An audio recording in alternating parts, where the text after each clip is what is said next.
All right, so we just got out of a feature interview with Larry Speck. That's sustainable. Yeah.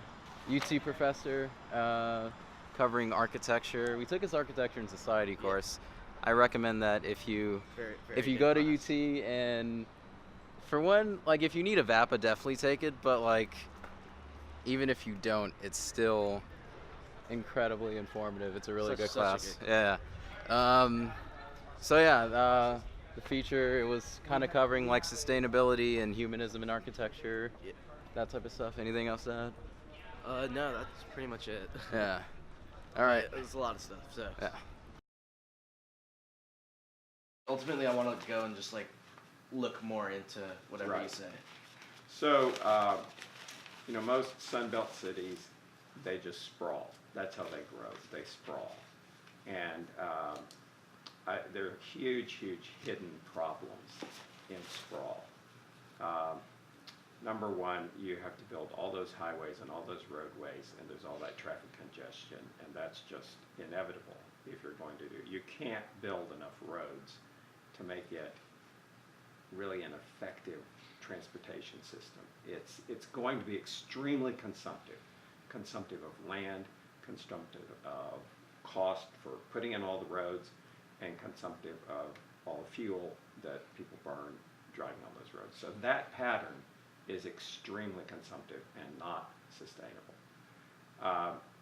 And then in addition to all the just roads and transportation, then there's all the sewer and water and power and all the utilities that are extremely dispersed. I mean, you've got to run long, long, long distances to get to each one of those individual houses that are in a very low density pattern out there.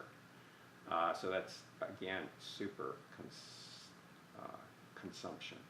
And then also it's just the raw land, instead of the land being there for wildlife and farming or something like that, and for counteracting greenhouse gases and for reducing heat island effect. I mean, there's all kinds of things that green vegetation does.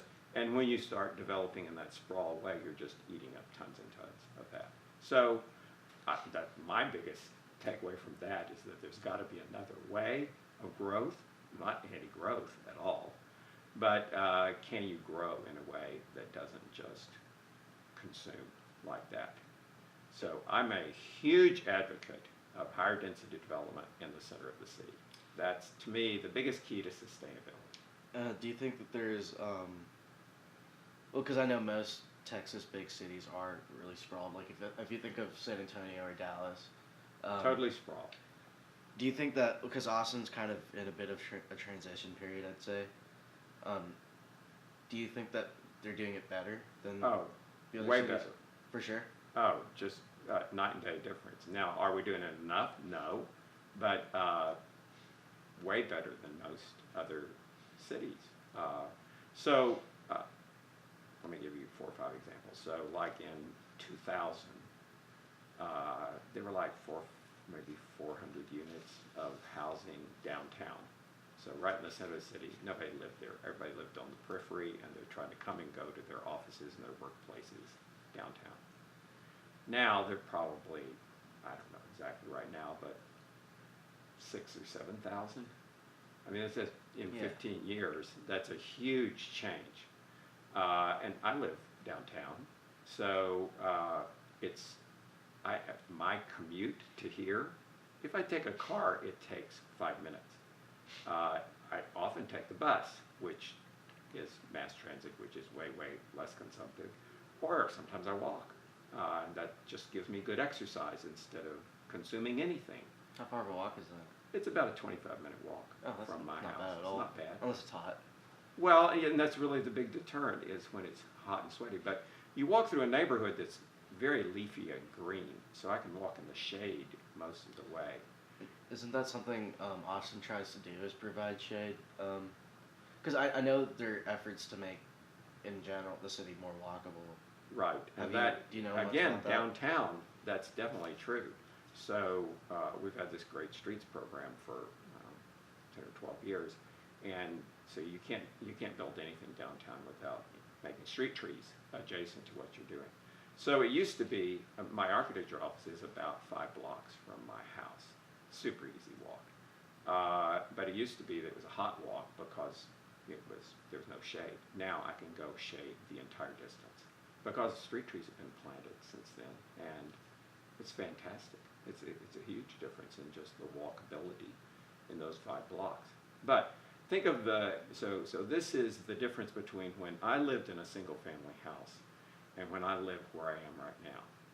So immediately my electric bill, or my heating and cooling bill, was about 1/10 of what it was. And that's because in my single family house I've got all the walls are exposed to the weather. And so I'm trying to air condition my house against all of that perimeter of 105-degree temperature. Where I live now, I've got a long, thin apartment, and it has windows on both ends. But the top, the side, the bottom, the other side, about 70% of the perimeter of my house is 72 degrees on the other side of that. It's somebody else's unit. So the two ends have floor-to-ceiling glass and fantastic views, but it's sun-protected glass, so I don't get so much heat gain. And it's just super efficient, and it's also built way better than a stick frame house. Double pane glass, high thermal mass. So yeah, it was like 10%, just like that.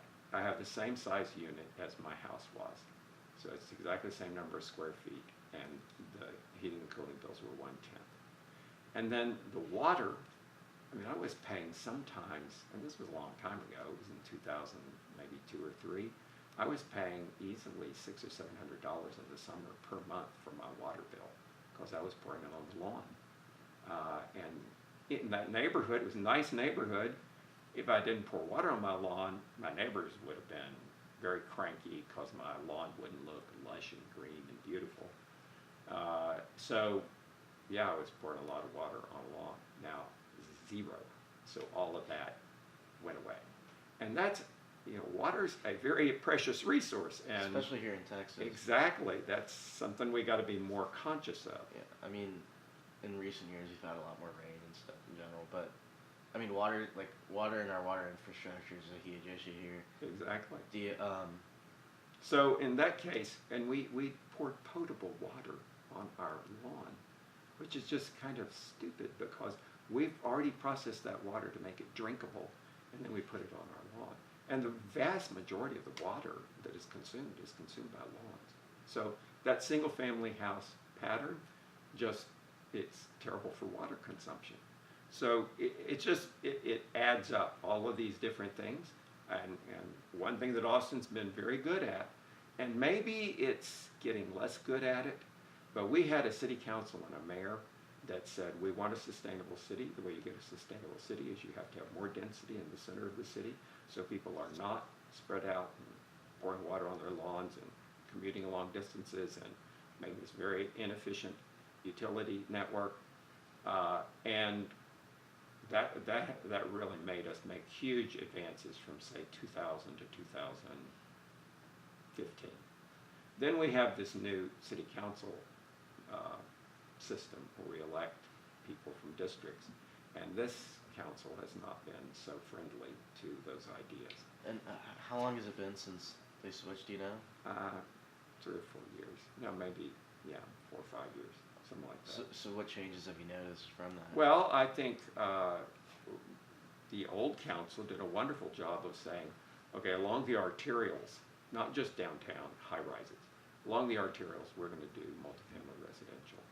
And along the bus routes that you take in and out, those are going to be filled with, retail at the ground floor and 4 or 5 story residential above, and that's going to make lots of places for people to live.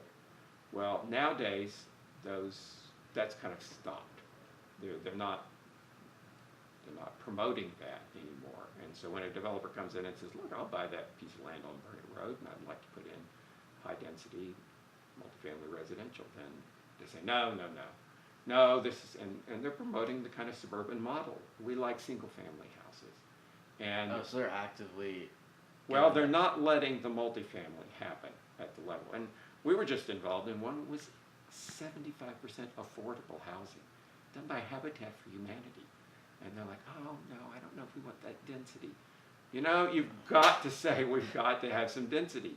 And so it's, I think you just have to not only accept but embrace density because that makes a compact city and that makes a sustainable city. And I'm honestly a little disturbed by people's just kind of complacency that, oh, it's just the way it's always been, it's just inevitable.